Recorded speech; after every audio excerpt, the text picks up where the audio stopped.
Je pleurais pendant qu'il parlait. « Écoutez-moi, mon père, lui répondis-je en sanglotant. De grâce, écoutez-moi. » « Eh bien, que me direz-vous, répondit-il. Qu'aviez-vous à faire de ce jeune homme? Pourquoi vous obstiner à le voir? Quelle conduite! Passe encore pour cette folie-là, pourtant, mais porter la mauvaise humeur et la rancune jusqu'à être ingrate et méchante envers un homme si respectable et à qui vous devez tant, que deviendrez-vous avec de pareils défauts? Quel malheur qu'un esprit comme le vôtre! Oh, en vérité, votre procédé me scandalise. Voyez, vous voilà d'une propreté admirable. Qui est-ce qui dirait que vous n'avez point de parents? Et quand vous en auriez, et qu'il serait riche, seriez-vous mieux accommodé que vous l'êtes? Peut-être pas si bien. Et tout cela vient de lui, apparemment. Seigneur, que je vous plains. Il ne vous a rien épargné. Eh, mon père, vous avez raison, m'écriai-je encore une fois. Mais ne me condamnez pas sans m'entendre. Je ne connais point son neveu. Je ne l'ai vu qu'une fois par hasard, et ne me soucie point de le revoir. Je n'y songe pas. Quelle liaison aurais-je avec lui? Je ne suis point folle, et M. de Climal vous abuse. Ce n'est point à cause de cela que je romps avec lui. Ne vous prévenez point. Vous parlez de Méharde. Elles ne sont que trop belles. J'en ai été étonnée, et elles vous surprennent vous-même. Tenez, mon père, approchez. Considérez la finesse de ce linge. Je ne le voulais pas si fin, au moins. J'avais de la peine à le prendre, surtout à cause des manières qu'il avait eues avec moi auparavant. Mais j'ai eu beau lui dire « Je n'en veux point », il s'est moqué de moi et m'a toujours répondu « Allez vous regarder dans un miroir et voyez après si ce linge est trop beau pour vous. » Oh, à ma place, qu'auriez-vous pensé de ce discours-là, mon père? Dites la vérité. Si M. de Climal est si dévot, si vertueux, qu'a-t-il besoin de prendre garde à mon visage? Que je l'ai beau ou laid, de quoi s'embarrasse-t-il? D'où vient aussi qu'en badinant, il m'a appelée friponne dans son carrosse, en m'ajoutant à l'oreille d'avoir le cœur plus facile et qu'il me laisserait le sien pour m'y encourager? Qu'est-ce que cela signifie? Quand on n'est que pieux, parle-t-on du cœur d'une fille et lui laisse-t-on le sien? Lui donne-t-on des baisers comme il a encore tâché de m'en donner un dans ce carrosse? Un baiser, ma fille, reprit le religieux. Un baiser, vous n'y songez pas. Comment donc? Savez-vous bien qu'il ne faut jamais dire cela parce que cela n'est point? Qui est-ce qui vous croira?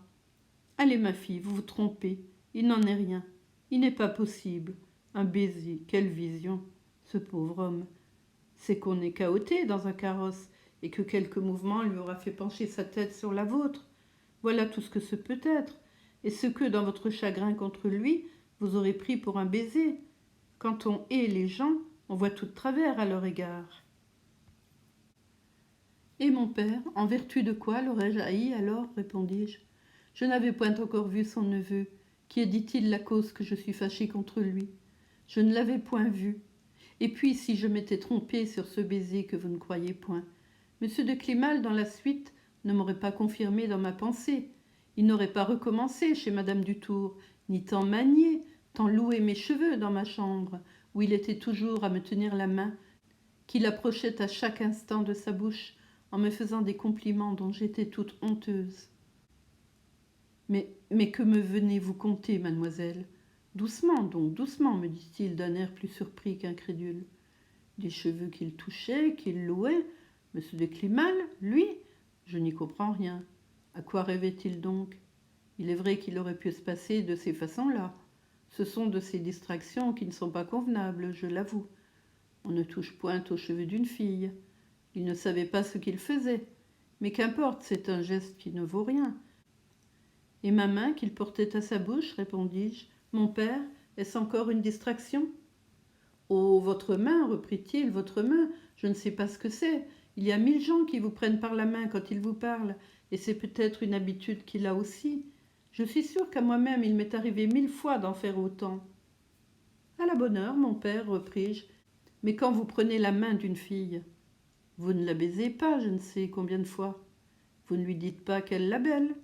Vous ne vous mettez pas à genoux devant elle en lui parlant d'amour. Ah mon Dieu, s'écria-t-il, ah mon Dieu, petite langue de serpent que vous êtes, taisez-vous. Ce que vous dites est horrible. C'est le démon qui vous inspire, oui, le démon. Retirez-vous, allez-vous-en, je ne vous écoute plus. Je ne crois plus rien, ni les cheveux, ni la main, ni les discours. Fausseté que tout cela. Laissez-moi. Ah, la dangereuse petite créature, elle me fait frayeur.